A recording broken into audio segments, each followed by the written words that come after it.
Hi everyone, welcome to today's lecture. Today, we'll explore the pathophysiology behind coronary artery disease, CAD, heart failure, HF, myocardial infarction, MI, and how hypertension can progress to cardiogenic shock.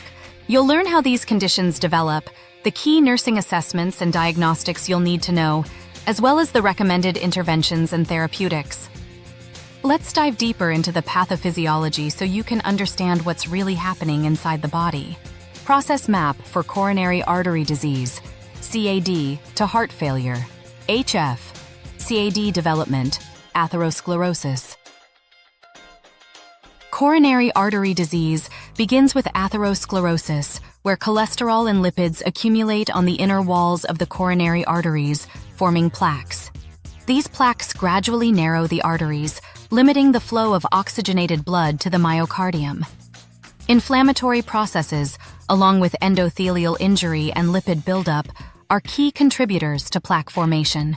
Chronic myocardial ischemia. As the arteries narrow, the heart struggles to receive enough oxygen during exertion, leading to myocardial ischemia. The ischemia stimulates the heart to compensate by hypertrophying, meaning the muscle cells increase in size. This process results in left ventricular hypertrophy, LVH. While hypertrophy initially helps maintain cardiac output, it also makes the heart stiffer and less compliant, impairing diastolic filling over time. Myocardial damage and remodeling. Over time, the ischemic myocardium undergoes ventricular remodeling, where the structure and function of the heart changes. The stiffened, hypertrophied myocardium becomes less effective at pumping blood, leading to a decline in ejection fraction. This sets the stage for systolic heart failure, where the heart's pumping ability is compromised. Heart failure, HF. Ultimately, the heart cannot keep up with the body's oxygen demands, leading to congestive heart failure, CHF. Fluid backs up in the lungs and systemic circulation, resulting in pulmonary congestion, peripheral edema, and other signs of heart failure. Nursing assessment and diagnostics. Assessment. In a patient with heart failure, listen for crackles in the lungs, a sign of pulmonary congestion. Check for peripheral edema, particularly in the lower extremities, and assess for jugular vein distension, JVD, which indicates systemic venous congestion. Ask the patient about symptoms of dyspnea, especially when lying flat, orthopnea, fatigue, and any episodes of waking up breathless, paroxysmal nocturnal dyspnea. Diagnostics. To confirm heart failure, you will need to evaluate biomarkers like B-type natriuretic peptide, BNP, which is released in response to ventricular stretch due to fluid overload. Chest X-rays may show cardiomegaly, enlarged heart, or pulmonary edema. An echocardiogram is essential to assess the ejection fraction, EF, which gives us information about the heart's pumping ability. An electrocardiogram, ECG, may show past ischemic changes or left ventricular hypertrophy. Nursing interventions and therapeutics.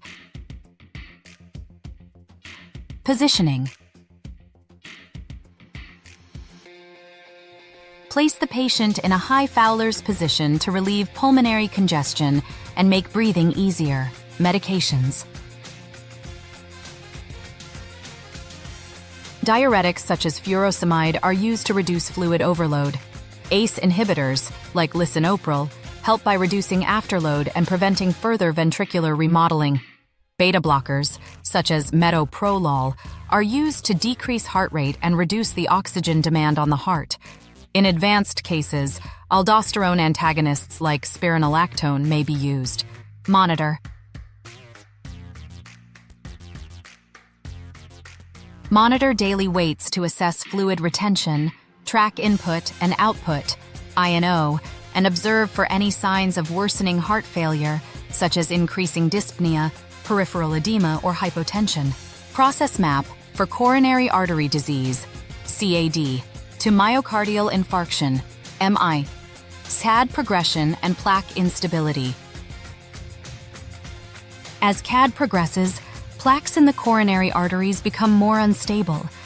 These plaques consist of a lipid core with a fibrous cap. Over time, the cap may rupture due to increased inflammatory activity and mechanical stress on the vessel wall. This rupture exposes the inner core of the plaque, triggering the body's coagulation cascade, thrombus formation and occlusion.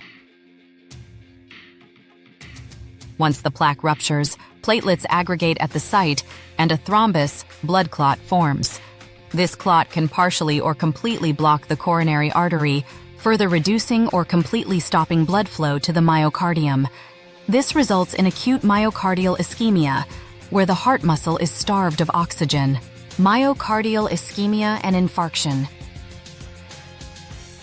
If the ischemia lasts long enough, typically over 20 to 30 minutes, the affected part of the myocardium begins to die.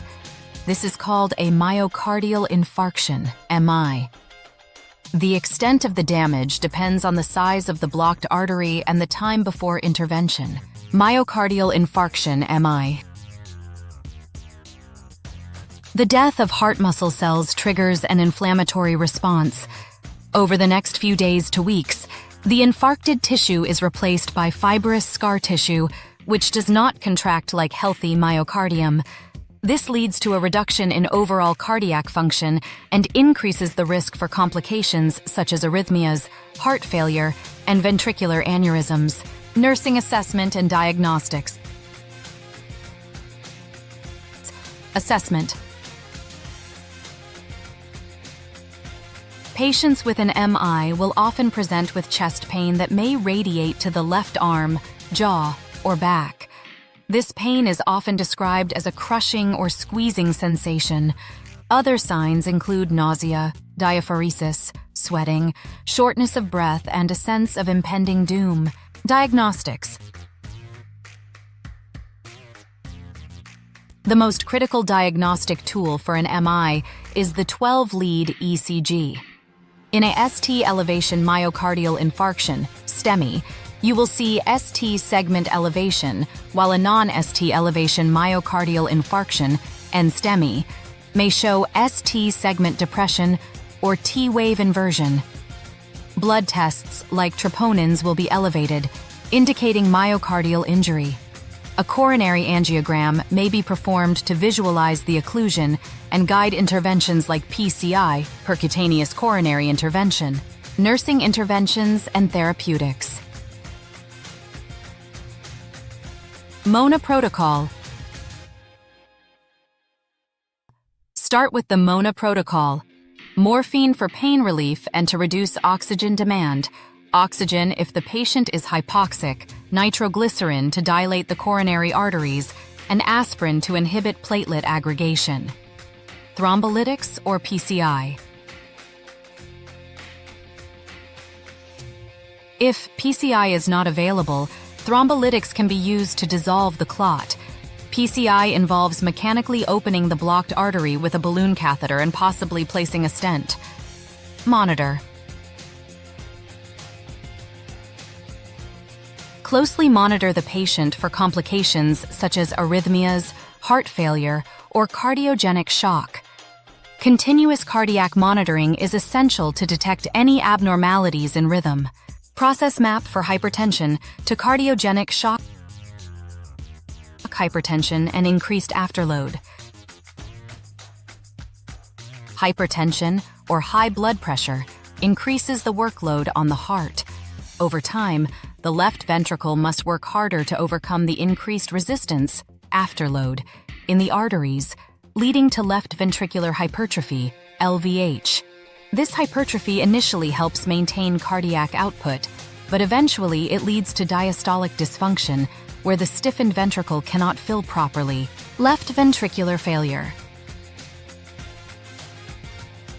As hypertension persists, the heart becomes overworked, and left ventricular function starts to decline.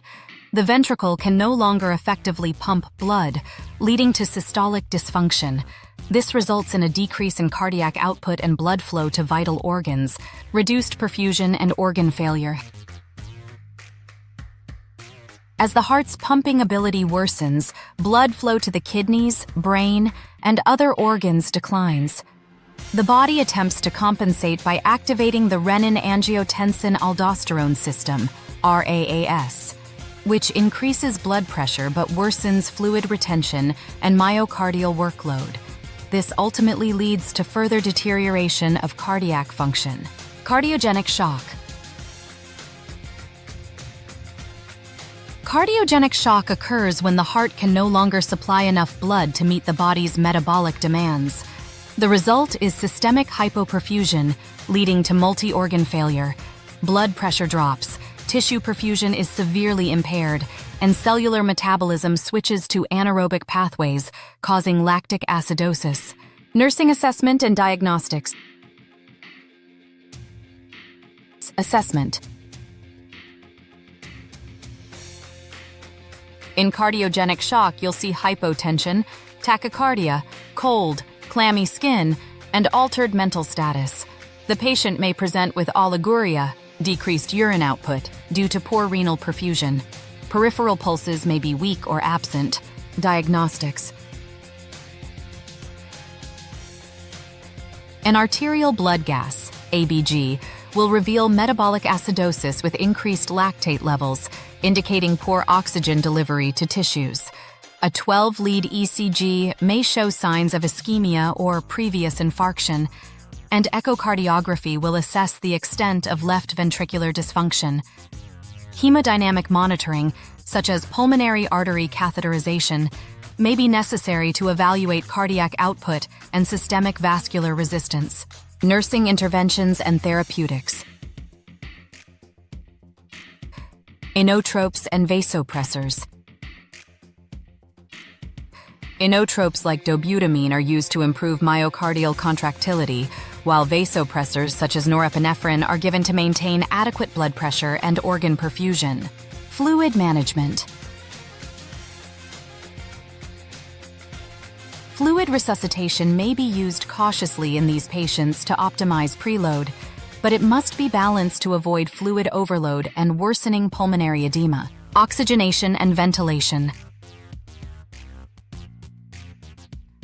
Provide supplemental oxygen, and in severe cases, the patient may require mechanical ventilation to improve oxygen delivery and reduce the metabolic demands of breathing. Monitor. Continuous hemodynamic monitoring, frequent assessment of vital signs, and close monitoring of urine output and mental status are essential in managing a patient in cardiogenic shock. EKG rhythm interpretation tips. Basic rhythm assessment. When assessing an EKG, first determine the heart rate by counting the R waves on a 6-second strip. Assess if the rhythm is regular or irregular. Look for P waves, which indicate atrial depolarization, and ensure there is one P wave for each QRS complex. Ventricular tachycardia, VTAC.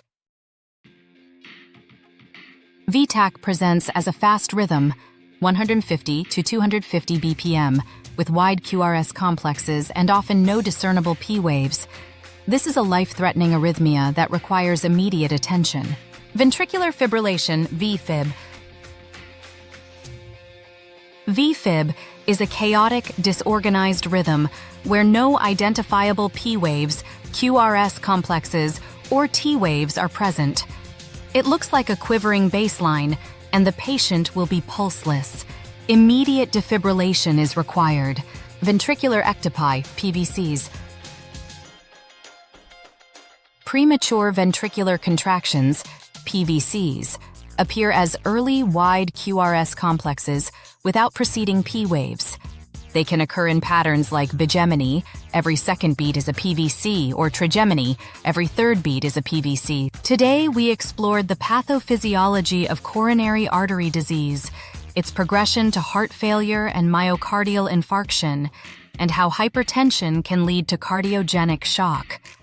Understanding these processes at a cellular level helps you better anticipate and manage patient care. Thanks for joining me in today's lecture, and as always, feel free to ask any questions. I'll see you next time.